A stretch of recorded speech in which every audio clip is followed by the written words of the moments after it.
Greetings, people. It's Paul here at Green Shower. I got to get a lot of things planted today. I'm going to start with onions.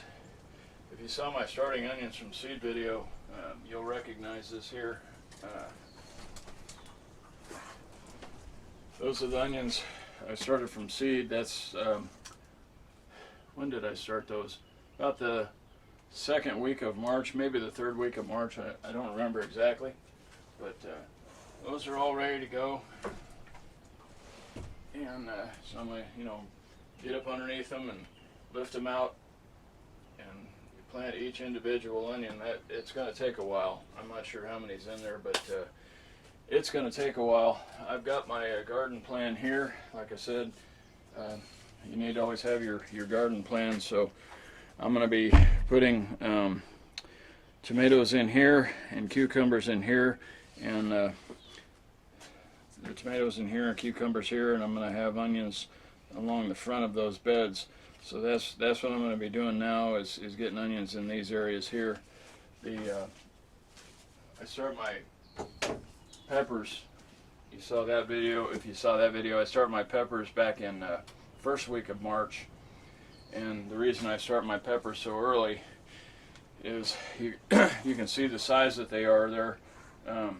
That if you start your peppers at the same time you start your tomatoes or your kale or anything else, the peppers grow very slowly.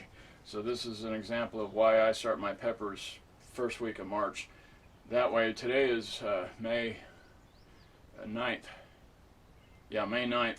So these have been in the pots for 2 months, and that's another reason I mentioned in the video where I was showed you how to start seeds in the 3.5-inch pots, where I said that I use my black dirt and compost mix because these are going to be in the pots for so long, and they need to get a lot of growth on them.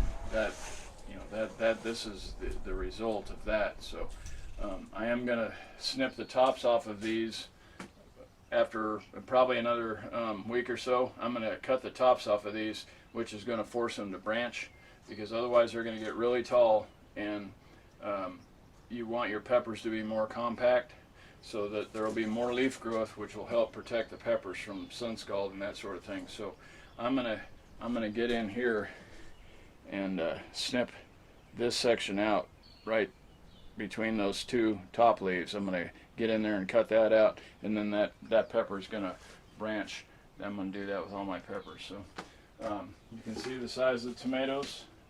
These tomatoes are these two are bigger because, as I mentioned, my compost has seed in it. I just take the plants directly from the garden. I throw them in the compost, and I don't ever turn my compost. So this is a result of what I was talking about, where there's going to be some seed in the compost when I start my plants in these 3.5-inch pots. These tomatoes seeds that dropped into the compost. So when I got my peppers going back in March, these two tomato plants came up with those peppers somehow. Even though they were 1.5 inches below the surface of the soil, they still germinated and they came up. I recognized what they were, that they weren't weeds, that they were in fact tomatoes.